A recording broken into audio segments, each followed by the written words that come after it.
Bonjour à tous, une nouvelle vidéo consacrée à mes petites histoires de Béline. Je vous rappelle que c'est des tirages que j'ai effectués pour moi il y a un certain temps, mais comme je note tout, je peux les ressortir, et des tirages dont j'estime qu'ils peuvent avoir une vertu pédagogique ou au moins divertissante.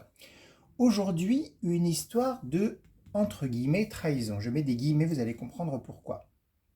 La carte trahison est en général une carte qu'on n'aime pas du tout voir sortir dans l'oracle Béline.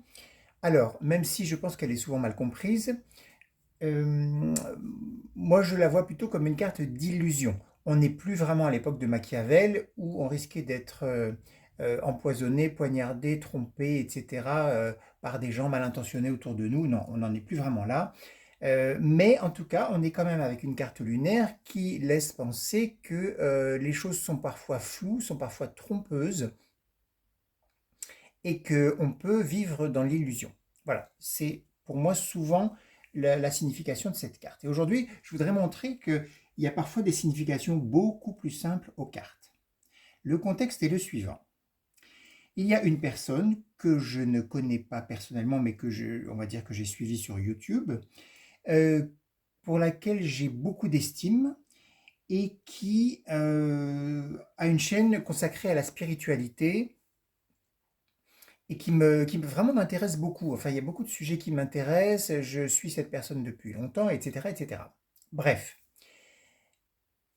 s'est présentée l'occasion de rencontrer cette personne.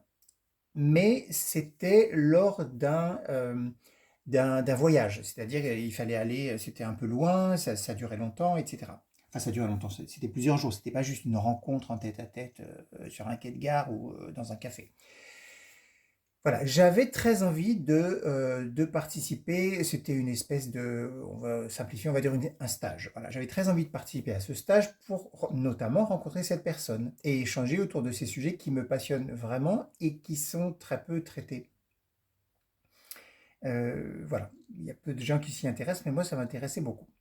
Donc, je fais un tirage, pas sur le fait de participer ou pas à ce stage, mais je demande comment va évoluer ma relation avec cette personne. Je fais un tirage en croix. Un, 2, 3, 4, 5. Alors, je ne dévoile pas les autres cartes parce que ça n'a pas d'intérêt pour le propos du jour. En toile de fond, je tire donc la carte trahison et en résultat, donc comment va évoluer ma relation en résultat, je tombe sur la carte de l'intelligence. L'intelligence est une carte mercurienne, donc qui suppose des échanges souvent très constructifs, en tout cas très faciles, et c'était effectivement ce que, on va dire, je pouvais espérer de cette relation, et notamment des échanges autour d'eux, si on regarde bien la carte, quelque chose qui s'apparente au livre et à la spiritualité, voire à la religion. Et c'était tout à fait les thèmes abordés par cette personne. Je ne vais pas entrer dans les détails. Donc, comme résultat de tirer la carte intelligence, ça me conforte dans l'idée qu'il y aurait un échange extrêmement fructueux sur les sujets qui m'intéressent et que traite cette personne. Donc, c'est a priori très favorable pour l'évolution d'une relation. Mais en toile de fond, je tire la carte trahison. Et alors évidemment, c'est pas très a priori comme ça en premier jet, on peut se dire ah zut, bah, non, enfin, c'est décevant ou c'est inattendu. Enfin, je pense, enfin, voilà. Et puis vraiment, il y a quelque chose qui ne collait pas. En fait, je me disais mais non, je pense, il n'y a pas, en tout cas, il n'y a pas quelque chose de tordu chez cette personne, et je ne pense pas qu'il y aurait quelque chose de l'ordre du flou ou de l'illusion, voilà, plutôt de l'illusion dans cette relation avec cette personne si je la rencontrais. Je ne pensais pas. Et puis j'ai fini par comprendre ce que voulait dire cette carte.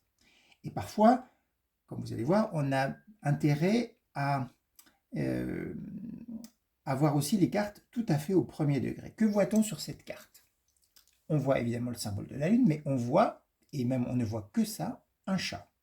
Alors un chat qu'en général on ne trouve pas très sympathique, mais c'est un chat. Sur les 53 cartes du jeu de Béline, il n'y a qu'une carte avec un chat, c'est celle-ci. Or, ce qui se passe, c'est que pour participer à ce stage, j'ai décidé d'appeler stage, avec cette personne, comme c'est plusieurs jours, il faut que je trouve une solution pour faire garder mes chats. Alors quand je dis garder, en fait, ce serait quelqu'un qui viendrait chez moi pour s'occuper d'eux. Pas forcément en permanence, mais au moins une fois par jour. J'ai 2 chats. Et donc j'ai compris. J'ai cherché des solutions. Alors j'ai la chance d'avoir beaucoup d'amis et de voisins qui m'aident parfois justement pour garder mes chats. Mais pour donc participer à ce stage, j'avais besoin de trouver des gens pour s'occuper des chats. Et je n'allais évidemment pas m'engager à participer à ce stage si je n'avais pas de solution pour mes chats. Or, je n'ai pas trouvé de solution. Je n'ai pas trouvé de solution pour faire garder mes chats pendant cette période. Voilà, c'est des choses qui arrivent. Et donc, la lecture que je fais maintenant de ce tirage, avec en toile de fond la carte de la trahison, en fait, la toile de fond, c'est tout simplement les chats. C'est la, entre guillemets, je mets bien des guillemets, la problématique des chats. Alors, mes chats ne sont pas problématiques, ils sont merveilleux, mais il faut s'occuper d'eux. Et donc, ma question, je vous le rappelle, c'était comment va évoluer ma relation avec cette personne. La toile de fond, c'est les chats. C'est-à-dire qu'en fait, si je ne peux pas faire garder mes chats, je ne pourrai pas rencontrer cette personne. Et que donc, les chats sont un élément central de ma relation avec cette personne. Ce qui est assez drôle quand même. Voilà. Et donc, alors évidemment, je n'ai pas des années de recul. Peut-être qu'il y aurait quelque chose de l'ordre de l'illusion si je rencontrais cette personne, si on avait une relation, si on se rencontrait en fait pour discuter. Mais voilà, c'est comme ça que, en tout cas pour le moment, c'est absolument ce qui se passe. Pour tout vous dire, la date n'est pas passée et j'essaye encore de trouver des solutions. Mais c'est pour vous dire que on peut parfois, et je ferai d'ailleurs une autre vidéo là-dessus, interpréter les cartes vraiment au sens premier. Qu'est-ce que je vois sur cette carte? Un chat. Eh bien, les chats jouent un rôle central dans ma relation avec cette personne, ou en tout cas dans le fait de la rencontrer ou pas. À la prochaine!